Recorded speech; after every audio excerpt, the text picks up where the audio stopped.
Annyeonghaseyo, 감사합니다. Kalau kita dengar kata-kata itu pasti kita sudah familiar ya, apalagi era sekarang nih banyak pemuda-pemuda ya yang kemudian gemar dengan budaya pop yang begitu mewabah sedunia. Budaya apa itu? Budaya K-pop ya, yang berasal dari negara Korea. Nah, ngomongin Korea ternyata tidak hanya sekedar ngomongin budaya aja, tapi juga ngomongin tentang pendidikan, edukasi itu menjadi yang terdepan, destinasi yang menjadi favorit ya, salah satu yang favorit untuk para pelajar dari Indonesia untuk bisa belajar di sana. Termasuk dengan narasumber yang kita hadirkan pada kesempatan kali ini. Kita akan sama-sama ngobrol dengan narasumber yang berkesempatan bisa kuliah di Korea. Assalamualaikum warahmatullahi wabarakatuh. Halo Sobat RK semuanya, jumpa lagi bersama saya Akil Wilda di Lead Up Podcast by Rumah Kepemimpinan. Lead Up Podcast ini adalah serial podcast dengan tema yang spesifik ya, tema tertentu ya, yang mana pada kesempatan kali ini kita akan buat tema scholarship series gitu ya, yang akan coba mengundang narasumber-narasumber dari alumni mereka yang kemudian berkesempatan untuk bisa study abroad, melanjutkan S2, S3-nya di luar negeri dengan menggunakan beasiswa yang ada. Nah, pada kesempatan kali ini kita beruntung banget nih, kita ditemani oleh salah seorang narasumber alumni RK juga ya dari Yogyakarta angkatan ke-6 begitu ya. Langsung saja tanpa berpanjang kata lagi kita sambut narasumber kita Fiska Aditya Rosadi. Assalamualaikum Fiska. Waalaikumsalam warahmatullahi wabarakatuh, Mas Akil. Bagaimana kabarnya Fiska? Alhamdulillah sehat-sehat. Alhamdulillah. Ini berarti lokasi sudah lagi di rumah ya, di Bantul ya? Posisi ya stay at home di rumah. Barusan juga ngajar kuliah dari rumah tadi. Mantap. Jadi Fiska ini juga ini ya, statusnya sudah sebagai dosen ya di salah satu universitas di Yogyakarta ya? Ya. UAD ya, berarti ya? Ya, Ahmad Dahlan. UAD. Oke. Nah, Fiska ini beberapa waktu yang lalu berkesempatan untuk bisa melanjutkan studinya S2 di Korea ya, Korea Selatan ya. Tempatnya di kampus mana, Fis? Tepatnya di Seoul National University of Science and Technology. Seoul-Tech gitu. Oke, Seoul National University. Oke. Nah, of Science and Technology. Nah, ngomongin terkait tentang Science and Technology, Korea ini jadi salah satu destinasi melanjutkan studinya para pelajar ya kaitannya sama science ya, Fiska ya, karena benar-benar advance banget begitu ya di sana perkembangan sains dan teknologinya di sana. Nah, Fiska ini menerima beasiswa National Research Foundation of Korea, bukan begitu? Iya, jadi skema beasiswa riset dari profesor yang profesor itu menggunakan dana riset dari NRF tadi. Oke. Nah, kita akan coba pendalami ini ya terkait tentang beasiswa yang dapat oleh Fiska ini. Nah, ngomongin terkait tentang NRF nih atau National Research Foundation yang ada yang dikelola oleh pemerintah Korea. Nah, bisa dijelasin dong sedikit ke kita terkait tentang apa sih beasiswanya, kemudian sejak kapan, kemudian kuotanya untuk segmennya untuk siapa, ada kuota apa enggak dan seterusnya. Mungkin itu dulu, silakan. Baik, ya. Terima kasih waktunya Mas Akil dan teman-teman. Jadi kalau kita bicara terkait dengan beasiswa National Research Foundation, itu poin pentingnya adalah kita menggunakan akses akses dana dari risetnya profesor gitu, Mas Akil. Jadi bisa dikatakan kalau teman-teman dari Korea Selatan PPI kayak gitu yang pelajar Indonesia itu mungkin sekitar 75% lah yang menggunakan biaya seperti itu, skema beasiswa seperti itu. Jadi profesor mempunyai riset, kemudian riset itu didanai oleh NRF, kayak semacam mungkin kalau bicara institusi yaitu dari diktinya Korea seperti itu. Kemudian profesor itu mengalokasikan untuk riset di labnya, termasuk sederhananya seperti ini Mas. Jadi termasuk membiayai pekerja lab seperti itu. Nah, kita di sana statusnya sebagai pekerja lab. Nah, dampaknya apa? Kita mendapatkan salary dan tuition fee dari karena kita bekerja di lab tersebut. Secara umum seperti itu. Oke. Nah, berarti kalau ngomongin terkait segmentasi ini untuk banyak negara ya? Nggak hanya Indonesia aja terutama ya? Ya, benar Mas. Jadi kalau di lab kami itu ada dari Vietnam, dari Yaman, kemudian dari US juga ada seperti itu. Oke, berarti nggak pandang dia negara berkembang atau negara maju ya. Siapapun yang dia eligible, siapapun yang dia pantas, dia berhak untuk dapat beasiswa itu ya. Oke. Seperti itu. Kalau terkait tentang kuota, ada nggak sih kuota yang istilahnya ya, yang diberikan oleh NRF ini ya? untuk calon awardee atau para pemuda atau para pelajar yang mau melanjutkan studinya di Korea? Oke, jadi NRF ini secara umum prioritas profesor sebenarnya gitu Mas Adil. Jadi tatkala misalnya profesor tersebut di labnya memang membutuhkan resources dalam konteks memang SDM seperti itu sebagai researcher, asisten researcher. Nah di situ profesor tersebut kemudian oprek kayak gitu. Nah kalau dulu zaman kami itu profesor oprek melalui melalui website dari labnya seperti itu. Kemudian disampaikan kalau kita menggunakan dana riset dari NRF tersebut. Dan saya kalau boleh bicara pengalaman, dapat informasi justru dari web-web beasiswa Indonesia gitu Mas Akil, yang kemudian di forward ke web dari profesor tersebut dari labnya. Oke.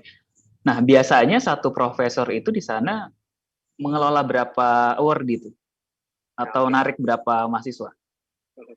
Secara umum dari profesor yang mungkin yang pernah saya sempat belajar itu sekitar 8 kayak gitu ya dalam satu lab kayak gitu ada 8. Tapi karena 8 itu bisa dikatakan setiap tahunnya atau mungkin setiap batch-nya atau setiap semesternya itu barangkali ada 2, kemudian 3 kayak gitu nggak tentu.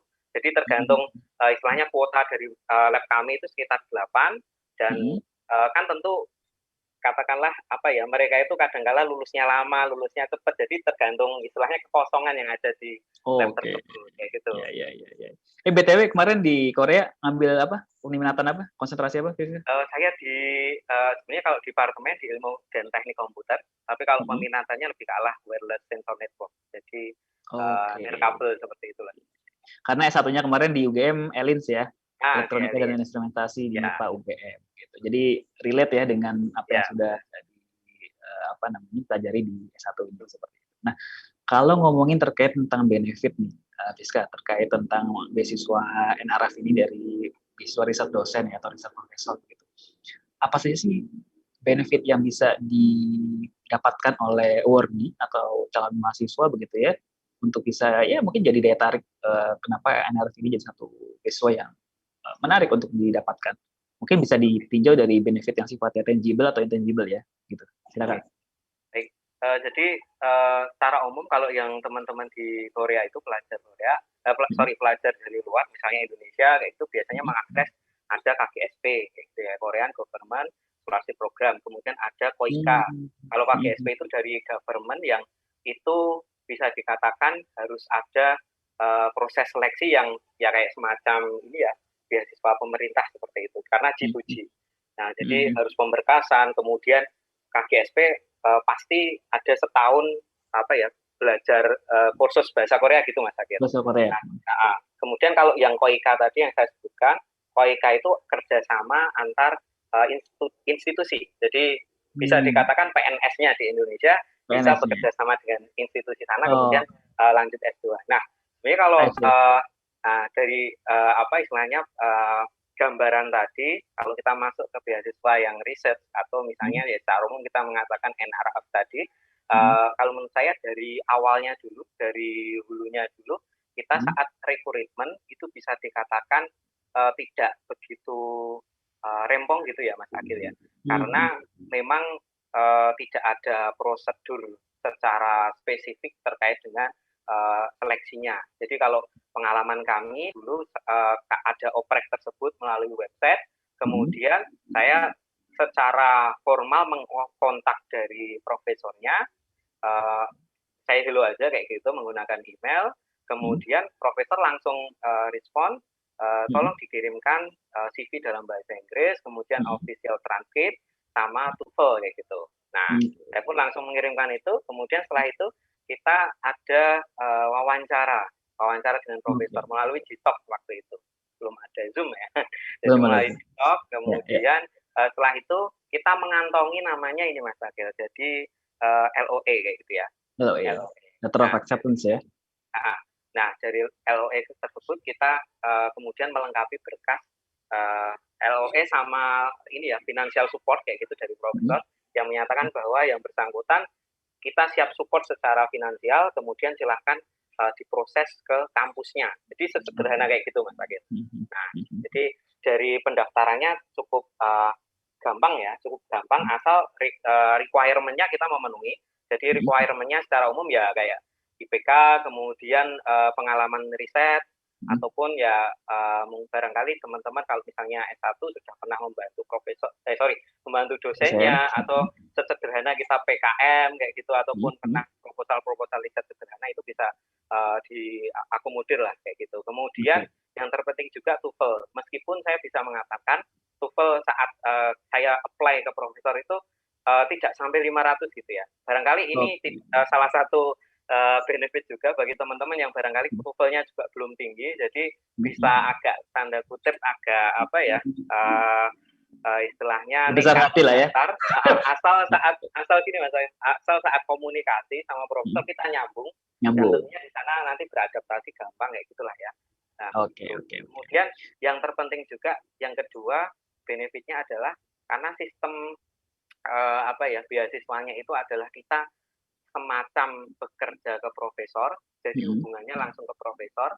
Jadi istilahnya tidak berbelit-belit secara birokrasi dalam proses monitoringnya, monetnya dan pelaporan mungkin setiap semester atau setiap tahun itu tidak. Jadi asalkan profesor memang istilahnya ya puas dengan kinerja kita, ya kita bisa lanjut seperti itu. Dan biasanya setiap pekan kita pasti ada obrolan-obrolan terkait dengan progress report, itu ya wajar lah ya sebagai gitu. Oke. Nah, tadi kan disebutkan bahwa beasiswa ini kan basicnya atau basisnya adalah depend on what is your research ya, atau what is your professor research ya. Jadi kan masing-masing research beda-beda dari segi pendanaannya, kemudian didanai oleh NRF ini kan gitu kan, dari pemerintah Korea.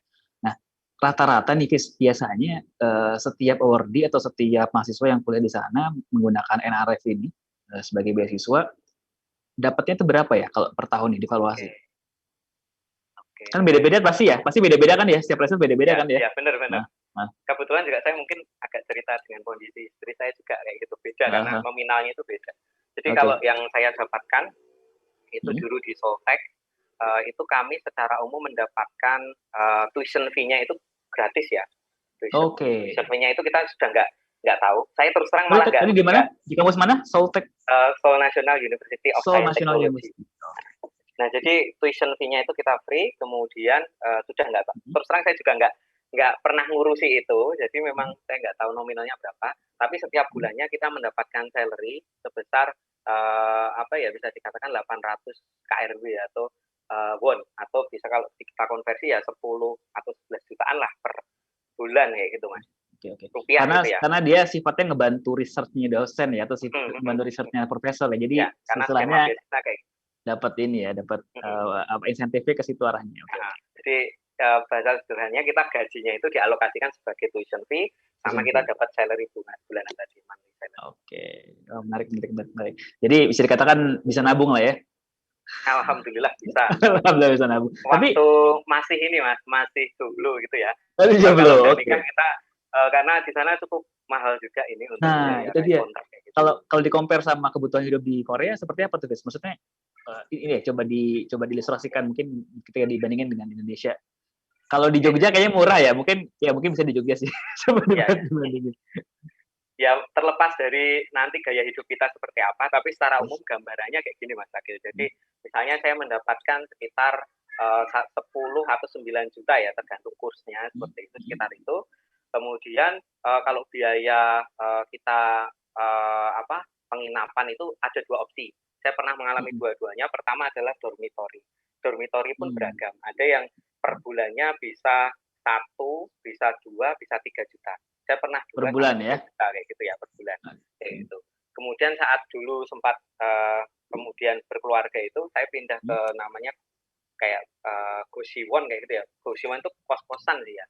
Jadi kayak apartemen kecil kayak gitu, itu sekitar 5 juta kayak gitu per bulannya. Jadi memang sudah jauh banget kayak gitu. Nah, kemudian kalau untuk makannya gitu Mas Adil, ya kalau misalnya bagi saya yang sudah sering di Jogja dengan makan seadanya, insya Allah kalau di sana barangkali 3-4 juta sudah cukup lah ya. Kayak gitu. Jadi bisa lah nabung 2 atau 3 itu masih bisa. Masih cukup ya. Bisa ya. Oke. Nah, tadi udah sampaikan ya benefitnya dan juga tadi sedikit sudah disinggung prosesnya ya. Berarti kalau bicara tentang proses sebenarnya cukup simple ya, relatively simple ya. Maksudnya karena kaitannya dengan profesornya, kemudian langsung berkait atau berhubungan sama profesornya, tektokan dengan beliau seperti itu ya. Udah ketika emang eligible, kitanya apa namanya sesuai dengan requirement-nya, begitu sudah gitu ya, diterima gitu aja ya.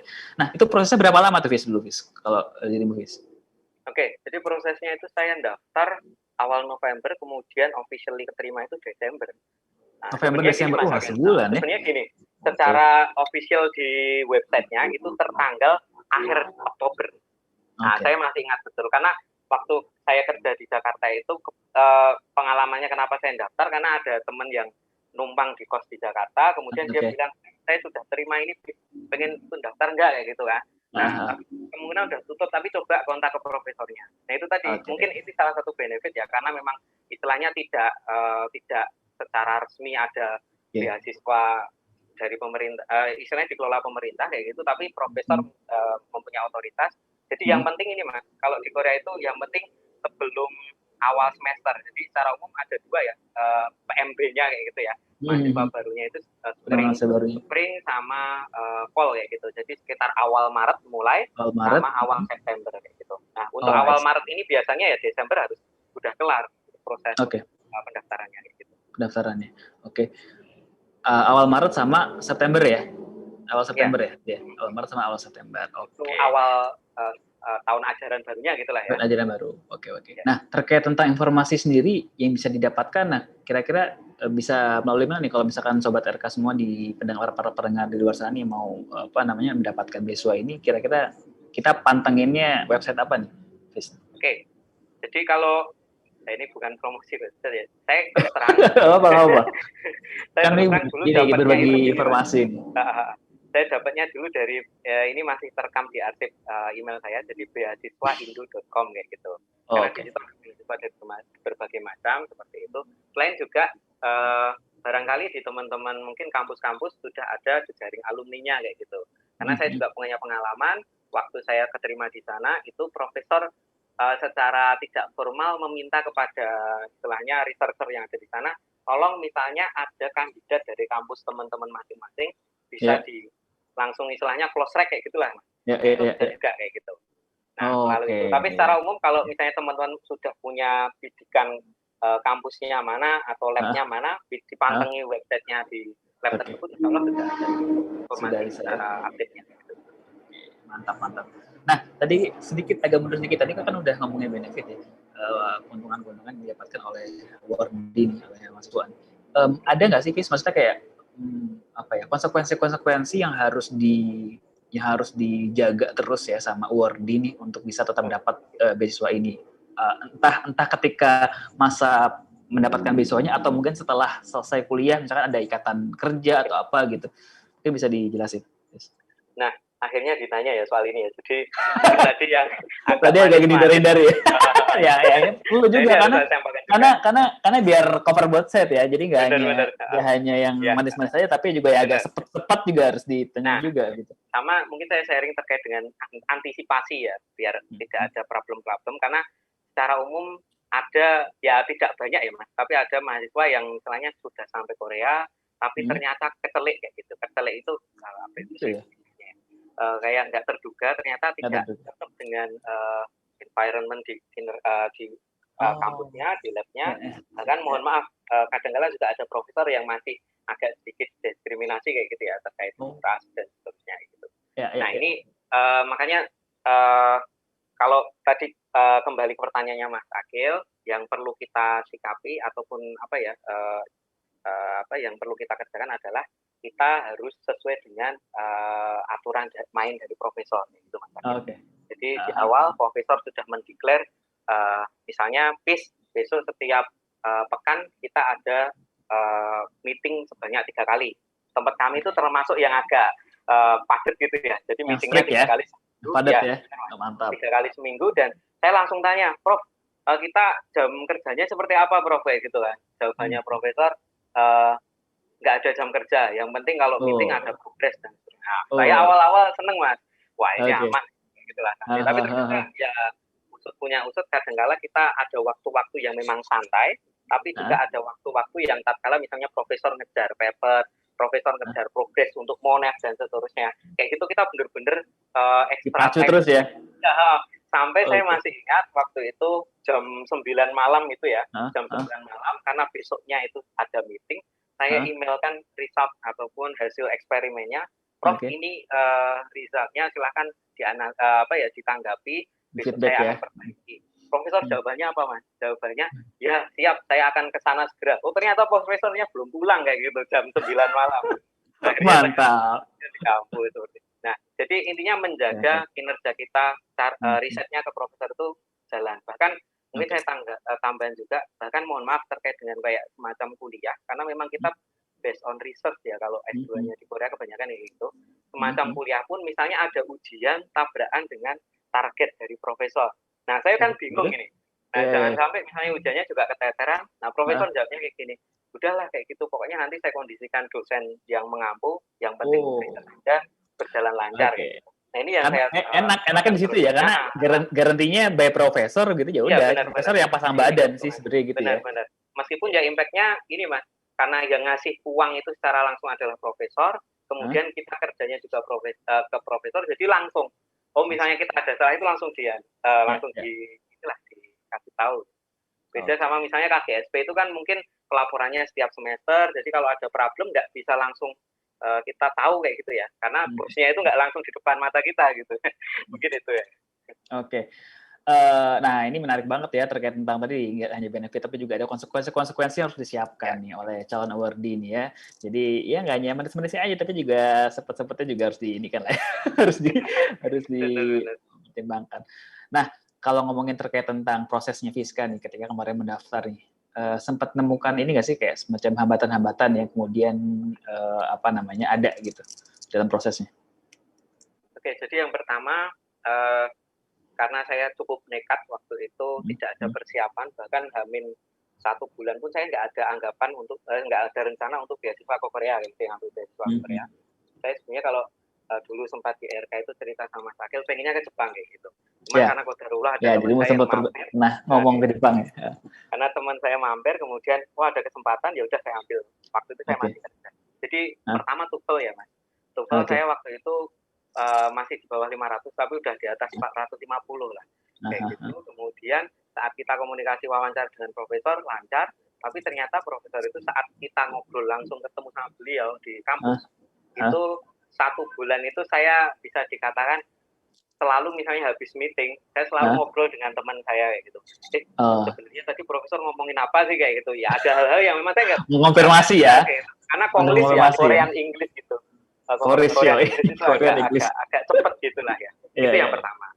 Kemudian yang kedua terkait dengan ini Mas, karena soal waktu tadi ya, jadi benar-benar tough kayak gitu profesornya. Jadi saya pernah di istilahnya kayak bukan dimarahi tapi diingatkan ya, itu karena waktu itu saya pernah aktif di kayak semacam rohisnya Korea kayak gitu ya untuk teman-teman Indonesia. Saya jadi ketua, kemudian juga ada ormas juga saya aktif di sana. Saya diingatkan, Fiska kok risetnya akhir-akhir ini progresnya kok kurang bagus kayak gitu. Waduh. Ngapain kayak gitu. Nah, karena saya juga nggak cerita banyak sama profesor, justru teman saya yang cerita. Kalau misalnya itu terlalu aktif kayak gitu, nah saya diingatkan waktu itu saya masih ingat betul, kemudian saya agak dihukum dan dikasih tugas banyak seperti itu. Nah mungkin karena load kerjanya itu agak banyak, jadi barangkali kita perlu memetakan ya apakah benar-benar kita ini bisa membagi waktu dengan baik atau enggak seperti itu. Nah itu sih Mas barangkali kayak gitu. Nah sama saya tambahin sedikit ya Mas, waktu kebetulan kalau saya alhamdulillah 2 tahun itu lancar, bisa lulus kayak gitu, cuman ada teman yang barangkali sempat berpindah juga dari lab yang lain ke lab seterusnya. Nah itu biasanya problemnya adalah ternyata di situ belum istilahnya iklim ataupun ritme kerjanya itu kita nggak bisa mengikuti. Kemudian yang kedua dari sisi senioritas masih ada gitu. Jadi kuncinya kalau menurut saya, silahkan kalau misalnya teman-teman RK ataupun teman-teman yang lain mau mendaftar, coba kita kepo dulu. Lab membernya di sana itu siapa aja gitu ya. Kita bisa tanya-tanya di situ. Syukur ada orang Indonesianya lebih enak. Gitu. BTW sampai sekarang masih jaga hubungan nggak sih sama profesornya? Atau masih punya ikatan kontrak? Harus ngapain gitu, Fiska? Oke, kalau ikatan kontrak tidak. Nah, kemudian saya waktu keterima di UAD kemarin langsung lapor, saya keterima di profesor langsung, oh iya selamat, kemudian barangkali besok ada riset kerjasama kita bisa inilah ya, join bareng. Sama tahun lalu Mas, tahun lalu saya ke sana gitu ya. Tahun lalu saya ke sana ada conference, ketemu profesornya juga, alhamdulillah. Lalu saya ditanya, Fiska kapan kamu PhD lagi di sini gitu. Wah, aduh. Saya belum boleh bisa dong, Prof. Boleh dong, Prof, dibiayain lagi, Prof, kan gitu. Nah, kayak gitu sih. Karena yang PhD itu biasanya kalau ngambil orang baru biasanya kan perlu waktu untuk belajar lagi gitu ya. Risetnya kan agak panjang. Kemarin tahun berapa kemarin dirimu masternya? 2015 sampai 2017. 2017 ya. Oke. Jadi sekarang udah agak selesai agak lama ya. Oke. Nah, terakhir nih mungkin untuk audiens, untuk sobat RK dimanapun berada nih, tips dan triknya dong, Fiska nih, untuk bisa dapetin beasiswa NRF nih atau beasiswa riset dosen nih. Apa tips and trick yang benar-benar jadi andalan Fiska nih untuk bisa dibagi ke teman-teman semua? Oke, jadi yang pertama adalah semasa teman-teman masih sarjana ataupun menempuh studi kuliah, silahkan dioptimalkan. Yang pertama tentu akademik ya. Akademik itu harus sudah selesai. Kemudian yang kedua, ingat ya, akademik, jangan lupa.